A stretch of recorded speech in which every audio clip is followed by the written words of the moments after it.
Welcome back to another technical deep dive here in the debug zone. Today, we're tackling a big question and breaking it down with insights from other users. Hopefully this clears up some misconceptions and helps you get the answer you need. So buckle up, stay a little curious, and let's jump right in.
And that's a wrap.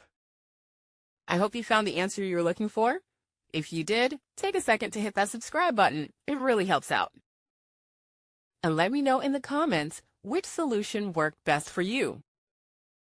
See you next time in the debug zone.